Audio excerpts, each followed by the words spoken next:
Did you notice the cover of the bulletin this morning? I have it here with me. It's an icon of icons, isn't it? You can see what looks like two angels in the center. They're holding an icon of the Virgin Mary. And then they're surrounded by a crowd of people. There are some bishops. Others are in imperial regalia. It looks like there are maybe some monks or nuns in the back. And they all have halos on their heads, and they're holding icons in their hands. And in case you're wondering what on earth is going on, it says at the top in Greek, the restoration of the venerable and holy icons. Today, we remember the Seventh Ecumenical Council, without which St. Paul's would look very different. We wouldn't be surrounded by all these stunning mosaics, but we also would have an incomplete picture of who Christ is and of what it means to be a Christian. In fact, the Seventh Ecumenical Council is so important to us as Orthodox Christians that we dedicate 2 days to it every year. There's the first Sunday of Lent, where we actually do what's depicted in this icon. We bring our icons from home and we carry them around the church. And then Father reads the horos, the decree from the council. We call it the Sunday of Orthodoxy. And then there's today, the Sunday closest to October 11th, when we remember the council itself. Now, why 2 days? Well, it was 2 separate events. The council took place in October of 787, and then it was reaffirmed 50 years later on the first Sunday of Lent in the year 843. But I think it's also because we need the reminder. We're surrounded by so much beauty every time we come to church that it can be easy to forget why. Why do we have icons? It's not just because they look cool. We have icons because as Orthodox Christians, we believe very specific things about God, about ourselves, and about salvation. So here's what I'd like to do this morning. First, I'd like to tell you the story of the Seventh Ecumenical Council. It's 150 years of history that I'll do my best to smush, that's the technical term, smush, into about 5 minutes. And then we'll fast forward and see why the Seventh Ecumenical Council still matters 1,200 years later in Irvine, of all places. Does that sound good? Good. Even if you said no, I would have done it anyway. So the Seventh Ecumenical Council began with this coin. Well, not this coin exactly. This coin was struck around the year 1000. But coins like it, with Jesus Christ on the front instead of the emperor, started being minted during the reign of Justinian II, near the close of the 7th century. Now, if you grab me afterward, you can take a look at this coin and see for yourself. But the image of Christ on this coin looks an awful lot like the image of Christ in that dome. It's an icon on the official currency of the Roman Empire.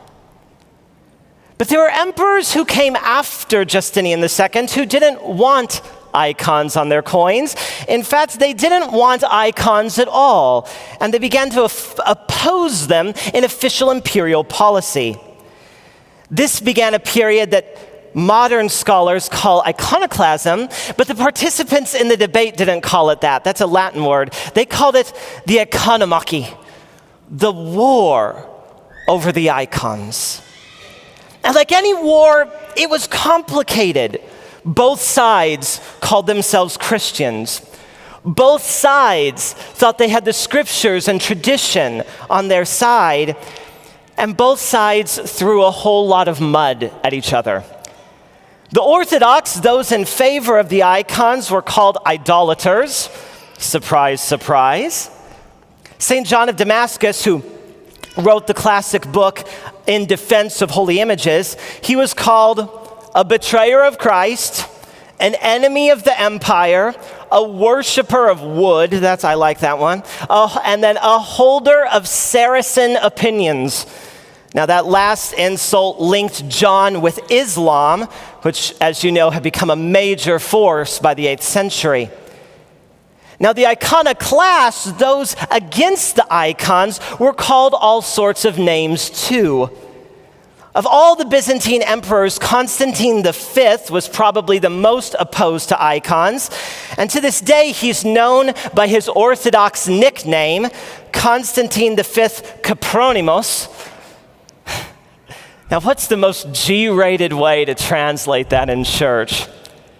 Basically, Constantine was accused of going to the bathroom when he was baptized. He's the defiler of the baptismal font, born in wickedness. Now, of course, Constantine V didn't see it that way. He saw himself as the new Constantine, saving the empire from the errors of idolatry once again.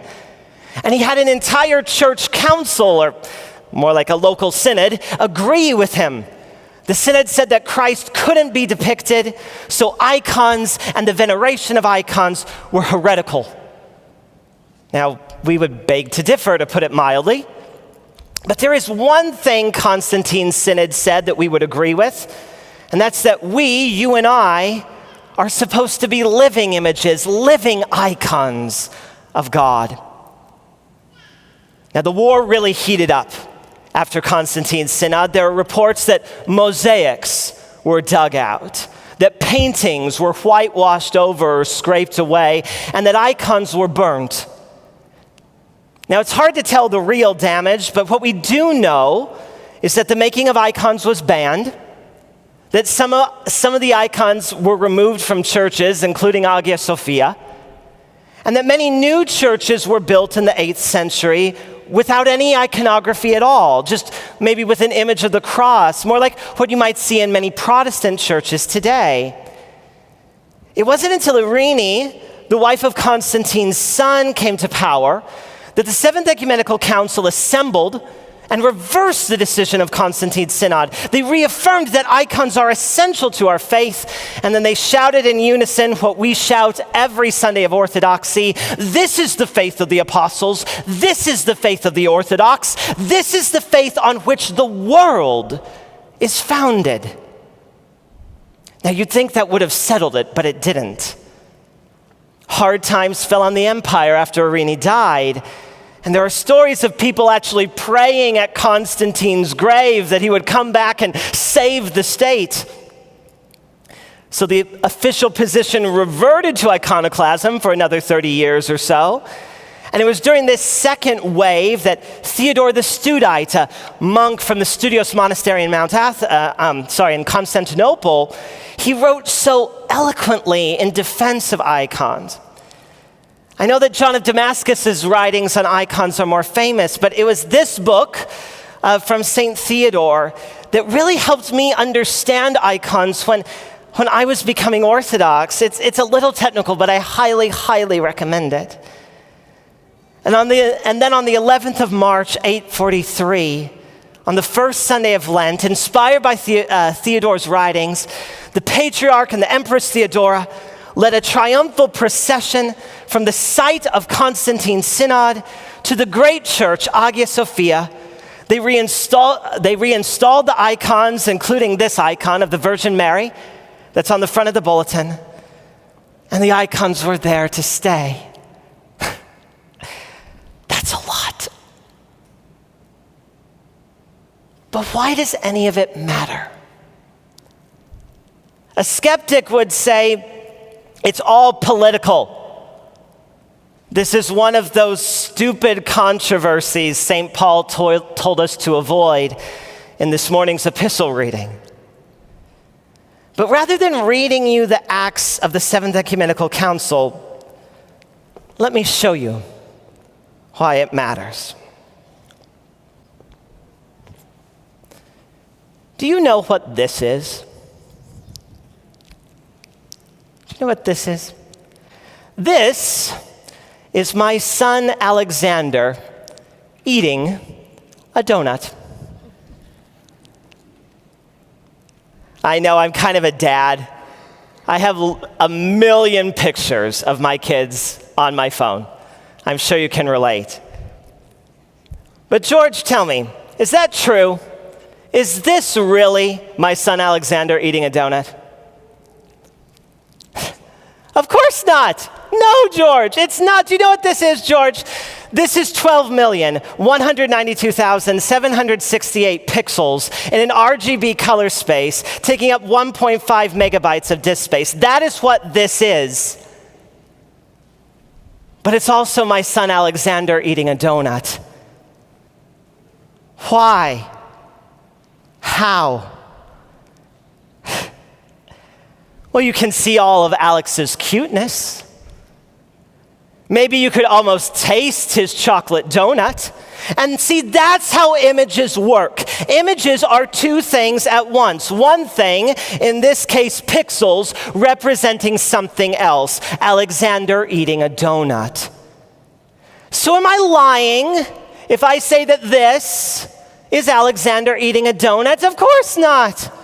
Everyone knows it's just pixels, but it doesn't matter that it's just pixels. What matters, what we care about, is what the pixels represent. Whose phone is ever unlocked and you end up with half a dozen photos of the inside of your pocket?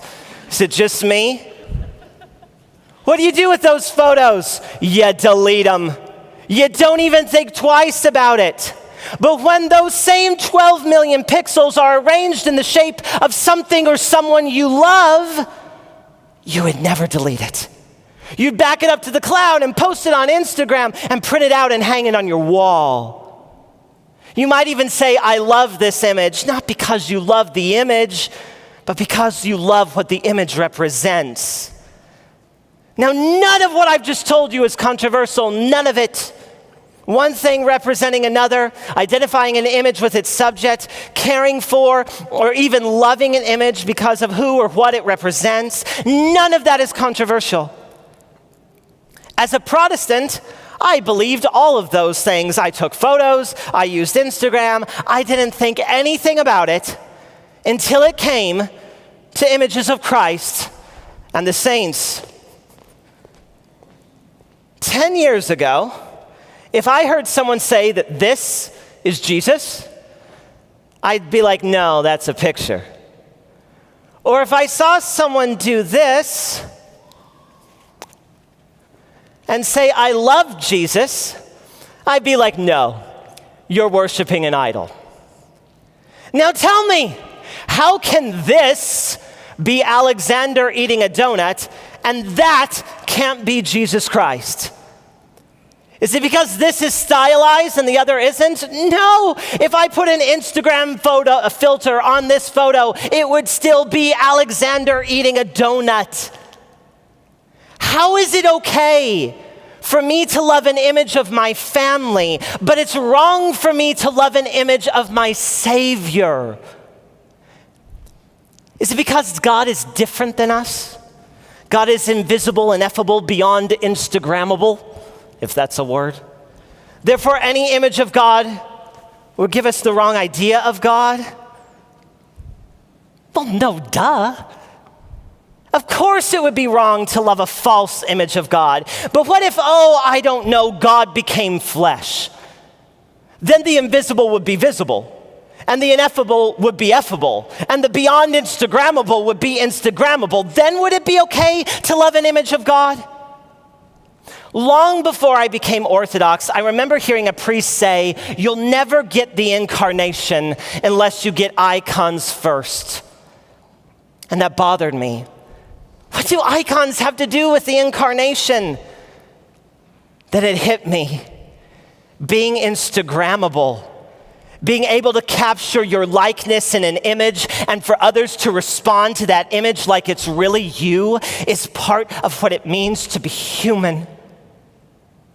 If God became flesh but wasn't Instagrammable, if you couldn't capture Christ's likeness in an image and respond to that image like it's really him, then Jesus was less human than you or me. And that means the incarnation, and therefore our salvation is incomplete. The Seventh Ecumenical Council said this: by holy images, we are led to the realization of the incarnation of Christ our God. That's what the war was over. It wasn't just a war on icons, it was a war on Christmas. The Seventh Ecumenical Council was about whether God became like us and whether we could become like him.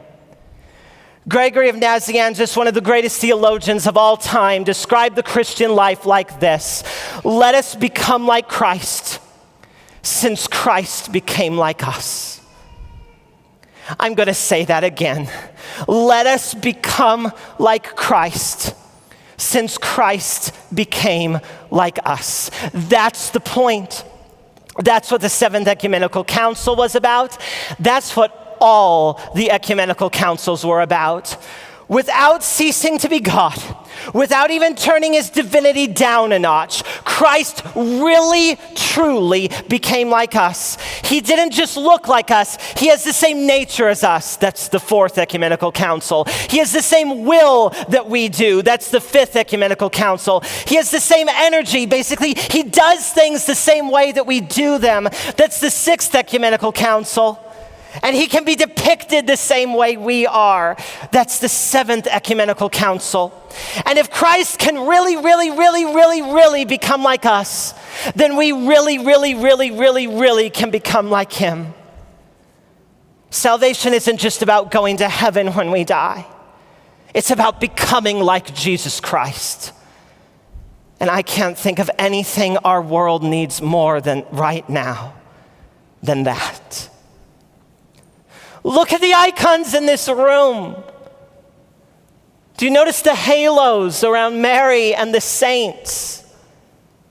They all shine with the same light Christ does. They became like him. And in our own imperfect way, we can too. That's what we're celebrating today. Of course, we haven't even scratched the surface of the Seventh Ecumenical Council. If I haven't scared you away, you're all welcome to join us for Orthodoxy 101 on Wednesday, November 12th, where we'll discuss the Second Commandment, the veneration of icons, the role of beauty in our faith, even the effect of iconography on the institution of slavery. There's so much more to talk about. I hope to see you there. Good morning, everyone.